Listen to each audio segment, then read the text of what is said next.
السلام علیکم، voice of America Washington سے میں ہوں سارہ زمان اور میں ہوں ثاقب الاسلام۔ افغان مہاجرین کی جانب پاکستان اور بین الاقوامی برادری کی کیا ذمہ داری ہے؟ اور امریکہ کے امیگریشن نظام میں تبدیلیوں پر کانگریس میں اختلاف رائے، کیا ایک اور گورنمنٹ شٹ ڈاؤن کی جانب لے جا رہا ہے؟ پروگرام میں اور بھی بہت کچھ شامل ہے، شروع کرتے ہیں ویو 360۔ جنگ کی زد میں آنے والے بچوں کے لیے اقوام متحدہ کی عالمی اپیل۔ حد and احد means one۔ امریکہ میں مسلمانوں اور یہودیوں کو خطاطی کے فن کے ذریعے قریب لانے کی کوشش۔ What happens now؟ اور انٹرٹینمنٹ کی خبریں ہالی ووڈ ہائی لائٹس میں۔ لیبیا کے ساحل پر آج تارکین وطن کی ایک کشتی ڈوبنے سے خدشہ ہے کہ 90 افراد ہلاک ہو گئے ہیں۔ اب تک بچائے جانے والے کچھ لوگوں کے مطابق کشتی پر سوار بیشتر افراد پاکستانی تھے جو غیر قانونی طور پر یورپ داخل ہونے کی کوشش کر رہے تھے۔ انٹرنیشنل آرگنائزیشن فار مائیگریشن کی ترجمان نے بتایا ہے کہ پانی سے اب تک کم از کم 10 لاشیں نکالی جا چکی ہیں۔ کشتی کے مسافروں کی کل تعداد کا درست تعین کرنے کی ابھی کوشش کی جا رہی ہے۔ اور دنیا بھر سے یورپ غیر قانونی طور پر داخل ہونے والوں میں شامی پناہ گزینوں کے بعد بڑی تعداد پاکستان اور افغانستان کے نوجوانوں کی ہے جو اپنے ملکوں میں معاشی اور سیکیورٹی مسائل کے باعث خطرناک سفر پر نکلتے ہیں، لیکن یورپی ملکوں نے بارڈر کراسنگ انتہائی سخت کر دی ہے اور بہت سے پاکستانی اور افغان نوجوان کھلے آسمان تلے بے سر و سامانی کی زندگی گزار رہے ہیں۔ صرف پچھلے سال یورپی حکومت نے 10,000 افغان نوجوانوں کو ڈیپورٹ کیا تھا۔ اور دنیا بھر سے غیر قانونی طور پر یورپ داخل ہونے والوں میں شامی پناہ گزینوں کے بعد سب سے بڑی تعداد پاکستان اور افغان کے نوجوانوں کی ہے، اس کی ہم نے بات کی۔ اور اس کے علاوہ جو یہاں پر جو امریکہ میں ہے جہاں پر بھی ان کو سخت کرنے کی بات کی جا رہی ہے، اس بارے میں ہم بات کریں گے ہمارے جو رپورٹر ہیں اس وقت کیپٹل ہل پر۔ تو امریکہ بھر میں بھی امیگریشن کے نظام میں اصلاحات پر بحث جاری ہے۔ اس میں صرف غیر قانونی طور پر امریکہ میں لوگوں کا داخلہ روکنے پر ہی غور نہیں کیا جا رہا، بلکہ تارکین وطن کو بھی امریکی شہریت دینے کی سہولت بھی انتہائی محدود کرنے پر غور کیا جا رہا ہے۔ اس بارے میں مزید بات کریں گے کیپٹل ہل پر موجود امان اظہر سے۔ امان، امیگریشن اصلاحات پر بحث کے باعث، امان آپ ہمارے ساتھ ہیں؟ میں آپ کو سن سکتا ہوں؟ جی امان، امیگریشن اصلاحات پر بحث کے باعث ایک بار تک گورنمنٹ شٹ ڈاؤن ہو چکی ہے، کانگریس میں یہ بحث اب تک کہاں پہنچی ہے؟ جی، اب اگلی ڈیڈ لائن کی طرف بات جا رہی ہے جو کہ فروری 8 جس کی تاریخ ہے، اور جیسے آپ نے کہا اس کے اوپر اس وقت واشنگٹن میں ریپبلکن اور ڈیموکریٹک حلقے سر جوڑے بیٹھے ہیں کہ کوئی ڈیل ہو سکے۔ دو تو ٹپیکل اس میں ایشوز ہیں، ایک تو جو ڈریمرز کا مسئلہ یا جو کم عمری میں جو نوجوان غیر قانونی طریقے سے امریکہ لائے گئے ان کو شہریت دینے کا مسئلہ ہے، اس کے علاوہ بارڈر وال کا مسئلہ ہے جو امریکہ اور میکسیکو کے درمیان، جس کے لیے صدر چاہتے ہیں کہ جو رقم ہے وہ بجٹ میں ایلوکیٹ کی جائے۔ اور اب وائٹ ہاؤس کا جھکاؤ وائڈر اصلاحات کی جانب نظر آ رہا ہے، جیسے کہ ڈائیورسٹی ویزا لاٹری پروگرام جس کے تحت پچھلے کچھ عرصے میں زیادہ افریقی ممالک سے لوگ امریکہ آئے، اور پھر چین مائیگریشن یا خاندانی طریقے سے مائیگریشن جس میں جنوبی ایشیائی ممالک یا بھارت اور پاکستان بنگلہ دیش سے لوگ یہاں پہ آئے۔ تو مبصرین کے مطابق اب اتنا پھیلاؤ انہی معاملات کا شاید اس ڈیل میکنگ کی راہ میں رکاوٹ بھی ہے، اور ڈیموکریٹس کہتے ہیں کہ وائٹ ہاؤس کی انپریڈکٹیبل نیچر اور ٹویٹس اس معاملے کی راہ میں رکاوٹ ہیں۔ تو انہی معاملات کا احاطہ ہم نے اگلی اس رپورٹ میں بھی کیا ہے، آئیے دیکھتے ہیں۔ امریکہ اور میکسیکو کے بیچ صدر ٹرمپ کی تجویز کردہ سرحدی دیوار جو کبھی ڈیموکریٹس اور ریپبلکن کے درمیان بڑی خلیج کا باعث تھی، اب جب قانون ساز ملک کے امیگریشن نظام میں جامع تبدیلیوں پر گفت و شنید میں مصروف ہے، اتنا بڑا مسئلہ دکھائی نہیں دیتی۔ My duty and the sacred duty میرا فرض اور اس چیمبر میں موجود ہر منتخب رکن کا فرض امریکیوں کا دفاع کرنا ہے، ان کے خاندانوں کی، ان کی سلامتی، ان کی کمیونٹیز اور ان کے امریکی خواب کے حق کی حفاظت کرنا ہے، کیونکہ امریکی بھی خواب دیکھتے ہیں۔ ڈیموکریٹس نے جہاں یہ واضح کر دیا ہے کہ بچپن میں غیر قانونی طور پر امریکہ لائے گئے تارکین وطن یا ڈریمرز کو تنہا نہیں چھوڑا جائے گا، وہیں وہ صدر کے ڈائیورسٹی ویزا لاٹری اور خاندانی بنیاد پر امیگریشن کے نظام میں مجوزہ تبدیلیوں پر بھی ناخوش ہے۔ امریکہ دنیا کا سب سے طاقتور ملک ان امیگریشن پالیسیز کے باعث بنا۔ لوگوں کو ان کی فیملیز کو یہاں بلانے کی اجازت دینے کی ایک وجہ یہ ہے کہ اس سے ان کے کامیاب ہونے کے امکانات بڑھ جاتے ہیں۔ ریپبلکن حلقوں میں موجود قدامت پسند اراکین ڈریمرز کو شہریت نہیں دینا چاہتے۔ قانون کی بالادستی پر کوئی ڈیل نہیں ہو سکتی۔ امیگریشن قانون توڑنے والوں کے لیے معافی ان کے جرم پر انعام دینے کے مترادف ہے۔ تاہم یہ دلیل اعتدال پسند ریپبلکن ممبران نے مسترد کی ہے جو ڈریمرز کے حق میں ہیں۔ 18 لاکھ نوجوانوں کو شہریت کی راہ پر ڈالنا مثبت بات ہے۔ سرحدی حفاظت کی تجویز کو بھی ہونا چاہیے۔ اگر آپ ڈائیورسٹی ویزا کو ختم کرنے کی بات کریں گے یا چین مائیگریشن کی تو اس سے گفتگو پھیلتی ہے اور کسی ڈیل پر پہنچنے کے امکانات کم ہوتے ہیں۔ بہت سے پیچیدہ مطالبات جنہیں صدر نے خود بیان کیا۔ ایک منصفانہ سمجھوتا جہاں کسی کا بھی ہر مطالبہ منظور نہیں ہوگا، بلکہ ہمارے ملک کو وہ کلیدی اصلاحات ملیں گی جن کی اسے ضرورت ہے۔ وہ اصلاحات جن کو قانون ساز حکومتی اخراجات کی منظوری کی اگلی ڈیڈ لائن سے قبل منظور کرانے کی امید رکھتے ہیں۔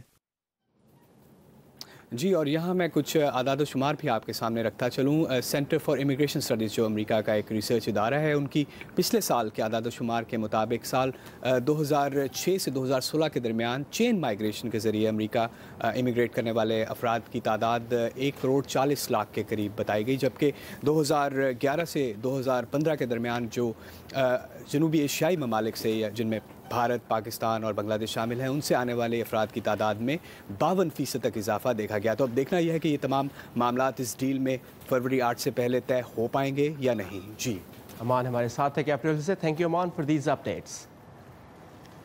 دوسری جانب پاکستان بھی اب زور دے رہا ہے کہ اس کی سرزمین پر پچھلے تقریباً 40 برس سے مقیم افغان مہاجرین کو سیکیورٹی خدشات کے باعث جلد ان کے وطن واپس بھیجا جائے۔ پاکستان کا موقف ہے کہ دہشت گرد پناہ گزین کیمپوں میں خود کو چھپانے کی کوشش کر سکتے ہیں۔ افغان مہاجرین اپنے وطن واپس جانے کے بارے میں کیا سوچ رہے ہیں، جانتے ہیں انہی کی زبانی۔ 7 دن پہلے ادھر دھماکہ ہوئے تھے، کتنے آدمی بہت سے یہاں پہ زخمی ہو چکے تھے، تو ہم نہیں سکتے تھے، ابھی کرایہ بھی نہیں ہے، ہم نہیں جا سکتے، اور ہمارا دل بھی نہیں چاہتے کہ افغانستان جائے۔ ایسے آرام سکون سے ہم زندگی ادھر گزار رہے۔ ہمیں پاکستان یہاں پہ ہمارے ساتھ بہت سارا اچھا کام کر رہے ہیں۔ امن ہو جائے گا تو میں بالکل جانا ہے، ابھی اپنا ملک ہے تو لازمی تو جانا پڑے گا۔ تو ابھی ادھر امن بھی نہیں ہے، اور امن کے باوجود بھی ادھر ایکنگ کرو جب جانا پڑے گا تو بہت مشکل حال جائے گا، کہ پریشانی ہوگا۔ ہم لوگ ادھر عادت ہو گئی، ادھر پیدائش ہوگا، ادھر بچہ اسکول پڑھتا ہے، ادھر مدرسے میں سبق پڑھنا ہے۔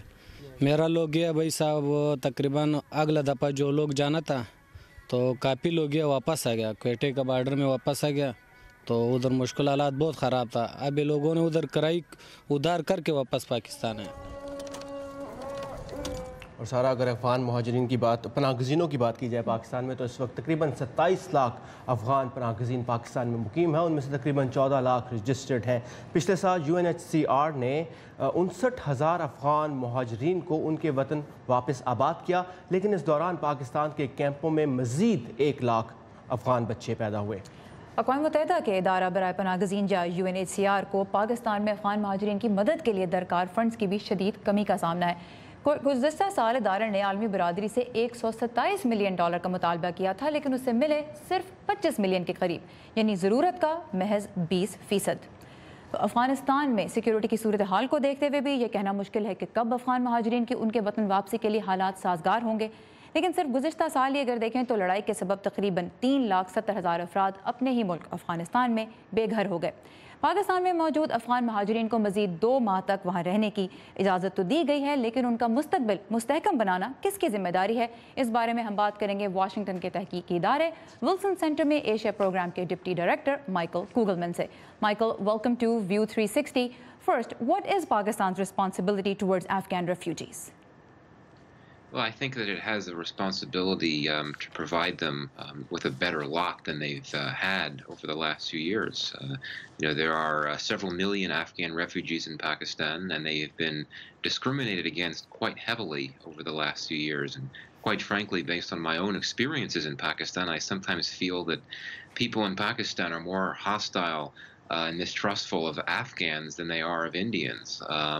And now there's all these threats coming from Pakistan, which are not new, but are nonetheless there, to send Afghan refugees back to Afghanistan. And yet many of these Afghan refugees have been in Pakistan for so long, they don't even remember what Afghanistan is like. I think that if Pakistan is intent on sending some of these refugees back, it would need to do so very gradually and in very close cooperation with Afghanistan, which, given the mistrust in that relationship, may not be possible.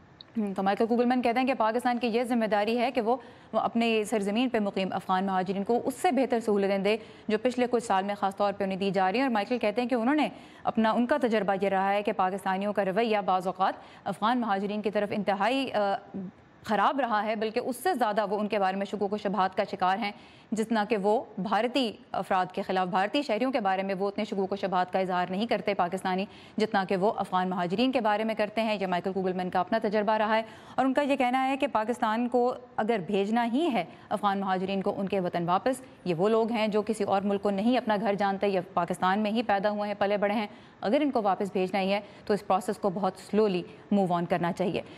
Michael, has Pakistan not done enough for these? Has Pakistan not fulfilled its duties towards Afghan immigrants, Afghan refugees?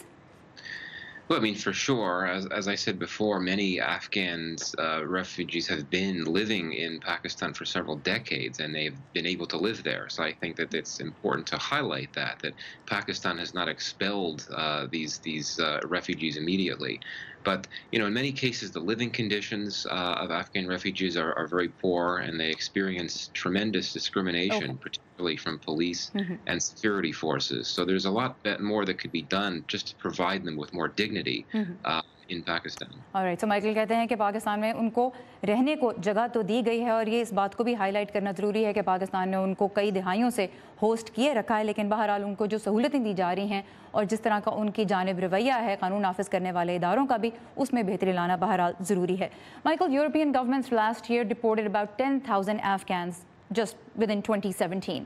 The United States first halted its refugee and asylum processing. Now it has resumed it, but it's moving on very, very slowly. So when international governments and richer, better off countries have this kind of a response towards Afghan refugees, why should Pakistan be expected to host them indefinitely? Well, you're absolutely right. We live in a time now where you have far-right impulses and a lot of more anti-immigrant sentiment than you used to have. All of these governments are wrong, in my view. I mean, let's face it, Afghan refugees are increasingly unwelcome, not only in Pakistan, but also in Iran, where you have the second highest number of Afghan refugees in the world after Pakistan. And as you noted, many Afghans have tried to go to Europe, and yet many of them are being sent back to Afghanistan, which, as we can see just by events of the last few weeks, is not a safe space for Afghan refugees to return to. So Michael کہتے ہیں کہ دنیا کے جو دیگر ممالک ہیں، یورپی ممالک اور امریکہ، ان کا بھی رویہ دراصل درست نہیں ہے افغان مہاجرین کی جانب. ایران کی انہوں نے مثال دی جہاں پاکستان کے بعد دوسری سب سے بڑی تعداد ہے افغان مہاجرین کی. تو وہ کہتے ہیں کہ ایک دائیں بازو کی سوچ، ایک تارکین وطن کے اور ایک مہاجرین کے خلاف جو ایک سوچ ہے، وہ اس وقت دنیا کے مختلف ملکوں میں بڑھ رہی ہے، جو پریشان کن ہے اور جو اس مسئلے کو بڑھا بھی رہی ہے. So Michael, between US, Afghanistan and Pakistan, who needs to take the lead on repatriation of Afghan refugees? Well, I mean, since the majority, Afghan refugees we're talking about here are in Pakistan, I think that, as I said before, there needs to be a very closely cooperated effort between the Afghans and the Pakistanis with support from the United States. I think it's important for the U.S. to mediate this type of process, just because, generally speaking, the U.S. has the ability to work as a mediator between the Afghans and the Pakistanis to ensure that a repatriation is gradual and also equitable. Okay. So Kugelman کہتے ہیں کہ تینوں ہی ملک، امریکہ، پاکستان اور افغانستان، تینوں کا ہی کردار ہے، لیکن پاکستان اور افغانستان کو اس معاملے پہ بہت مل کے بہت کلوزلی کام کرنا ہوگا، اور امریکہ کو اس پروسیس کو فیسیلیٹیٹ کرنا ہوگا، اس کو مزید آسان بنانا ہوگا ان دونوں ملکوں کے لیے.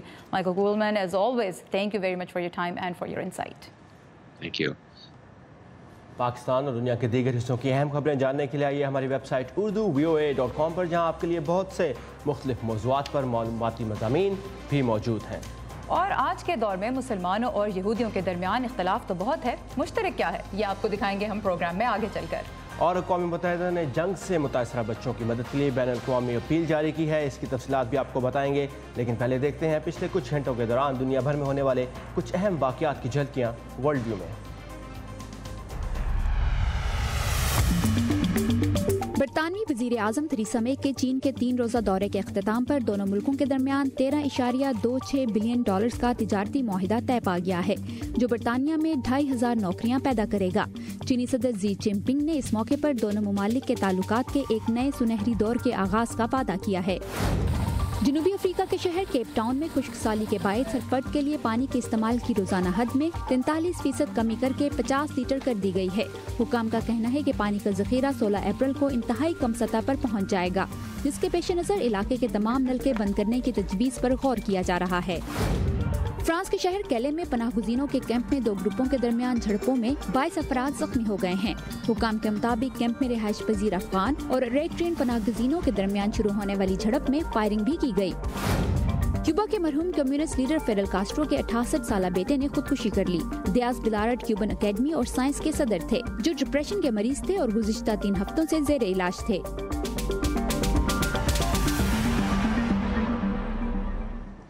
اس وقت دنیا بھر میں 4 کروڑ سے زیادہ بچے جنگوں اور تنازعات سے متاثر ہو رہے ہیں۔ اقوام متحدہ کی ایک نئی رپورٹ میں کہا گیا ہے کہ ان بچوں کو بہتر مستقبل دینے کے لیے فوری اقدامات کی ضرورت ہے۔ مزید تفصیلات کے لیے دیکھتے ہیں یہ رپورٹ۔ یونیسیف اپنی اپیل کا آغاز کر رہا ہے۔ یہ $3.6 ارب کی امداد کے لیے اپیل ہوگی، جو 51 ممالک میں بحرانوں میں مدد اور یونیسیف کی جانب سے بچوں سمیت 8 کروڑ لوگوں کی ضروریات کو پورا کرنے میں استعمال ہوگی۔ UN کے مطابق طویل عرصے سے جاری مشرق وسطیٰ اور افریقہ کی جنگوں میں پھنسے بچوں کو سب سے زیادہ مدد کی ضرورت ہے۔ UN افسران کہتے ہیں کہ جنگ میں سبقت حاصل کرنے کے لیے ایک نیا رجحان دیکھنے میں آ رہا ہے، جس میں بچوں کے امدادی اداروں کو نشانہ بنایا جا رہا ہے۔ ہم ایک نیا معیار دیکھ رہے ہیں جس میں اسکولوں، ہسپتالوں، صحت عامہ کے اداروں پر حملے کیے جا رہے ہیں جو ناقابل قبول ہے۔ بچوں کے اداروں پر حملے اور بچوں کو بھرتی کرنا اور ان کو محصور کرنا بہت پریشان کن رجحان ہے۔ جنوبی سوڈان میں حالات سب سے زیادہ خراب ہیں اور وہاں کے حکام بتاتے ہیں کہ وہ بچوں کی ایک پوری نسل کو بچانے کی کوشش کر رہے ہیں جو تنازعات میں ضائع ہو رہے ہیں۔ تو جنوبی سوڈان میں ہم یامبیو میں انہیں غیر متحرک کرنے کی کوشش کر رہے ہیں اور امید کرتے ہیں کہ کم از کم 580 بچوں کو فوج سے نکال کر اسکولوں میں اور ان کی کمیونٹیز میں بحال کر سکیں گے۔ UN اہلکار کہتے ہیں کہ امدادی رقم میں سے کچھ جنگ زدہ علاقوں میں تعلیم سے محروم اندازاً 2.5 کروڑ بچوں کو اسکولوں میں بھیجنے پر خرچ ہوگی۔ کیون اینکس کے ساتھ صبا شاہ خان، اردو VOA۔